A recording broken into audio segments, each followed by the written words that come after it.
What is going on, everybody? Welcome back to my channel. First things first, thank you for clicking on the video. In this video, we are actually going to be talking about the 24 to 105 millimeter.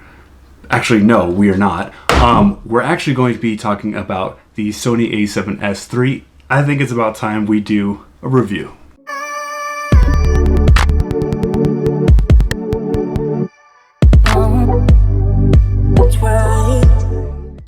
By the way, this is not an actual lens. It's actually a cup, which is pretty cool. Now, in this video, I want to go over the pros, the cons, because yes, it seems like it's a perfect camera, but there are some cons.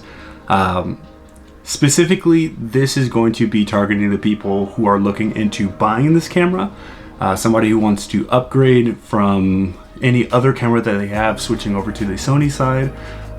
Basically, if you have been looking into the Sony A7S III, this video is for you. So let's not waste time. Let's get off on the right start with the pros.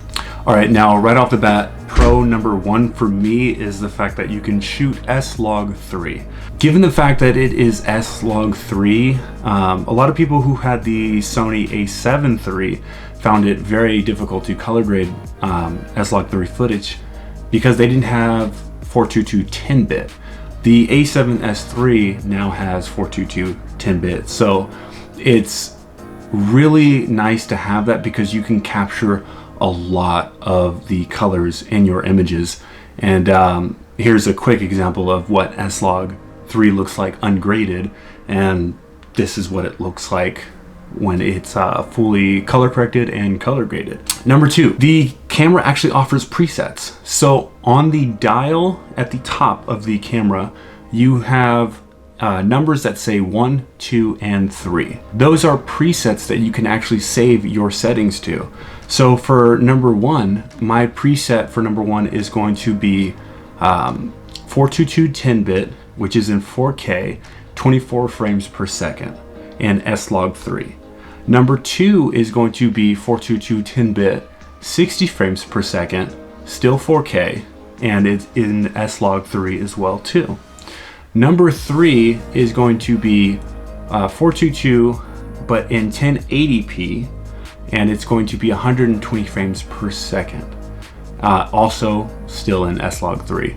And you hear me mention S-Log3 because I'm telling you right now, S-Log3 is by far the way to go if you want the most dynamic range and the best color out of your images when you're shooting video. So having those presets is actually very beneficial because if I'm shooting in 60 frames per second and I want to switch over to a clip that I want to be 120 frames per second, I can easily just push down and twist that dial from 2 to 3, or however you set your presets up. So that's a very big benefit to having those presets on your camera. Moving on to pro number three, which is going to be the image quality. I've talked about in my previous videos where I showed you the photo side of things. The images that I get out of the camera are straight from the camera. There's no editing that I do when it comes down to taking photographs. And that's what I mean when I say that the image quality is ridiculously superior compared to other cameras. And also the S-Log3 factor of everything, you get very good image quality out of that as well too. Now, I haven't tried S-Log2 and I also haven't tried S-Cinetone, mainly because my challenge was to try out S-Log3 and try to perfect color grading, or at least come close to perfecting color grading. But overall, the image quality that you get for this camera is absolutely amazing. Number four is it's ridiculously fast. Like, I don't really know how to explain it too well. You really have to have the actual camera in your hand and just take some photos, shoot some video in order to actually understand what I mean by when I say it's fast. Am I in focus? Yeah, I'm in focus. Okay. So number five is the versatility, specifically lens versatility. So when it comes down to Sony, they use E-mount. So not only are you going to be able to use Sony lenses, but You can also use Tamron lenses. You can also use Sigma lenses. So anything that is going to be E-mounted, you can use that those types of lenses on your camera without having to buy or use an adapter for your camera. So that's a very big benefit, and it is very advantageous, and it's helpful for those people who already had previous lenses that were Tamron or Sigma. That way you can just transfer that over and use it for your Sony camera. Number 6 is going to be the fact that there is no record limit, which is very, very beneficial. And then also for the fact that even that there's no record limit, there's no overheating with this camera. I know that the Canon R5, they first had problems with the actual camera overheating, which that's not good. 0 minutes.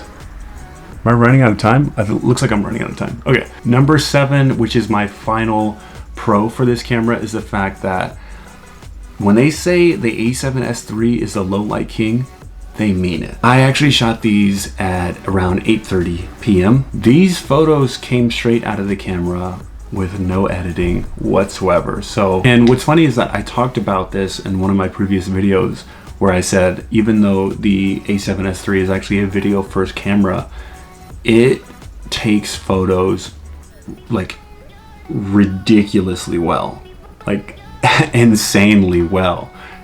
It's definitely, and I would have to say it's definitely a hybrid camera. Now, if you guys are still watching this video, please, if you can, go ahead and hit the thumbs up and possibly hit that subscribe button, because I'm telling you right now, that helps out my channel a lot, and I would really appreciate it. I'm trying to grow this channel for you guys. Now, when all said and done, those are great pros, but keep in mind, nothing is perfect. This camera is the closest to being perfect, but it's not perfect, okay? So there are some cons. Mainly, I have 3 cons. One being editing.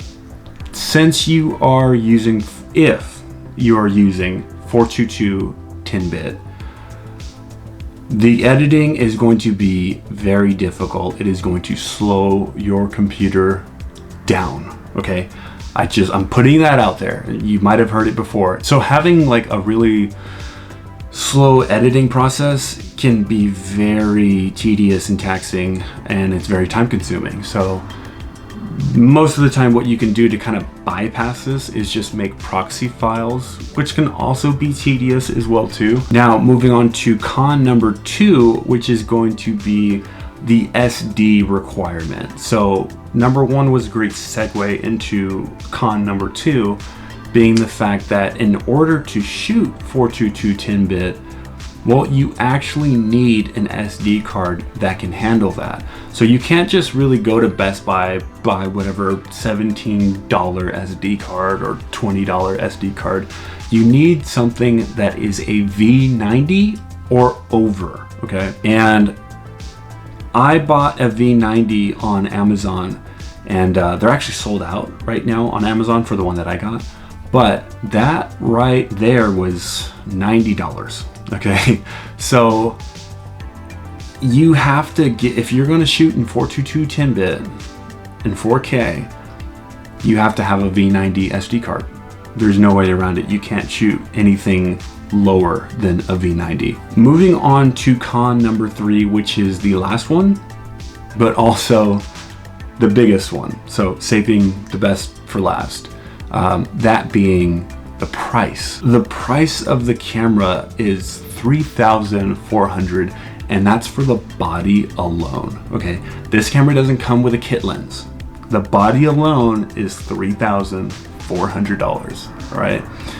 Now, being the fact that it only comes with the body, I had to buy a lens, and I decided if I'm gonna be going all out with this camera, given the fact that it's an amazing camera and it's pricey, I might as well spend some extra money.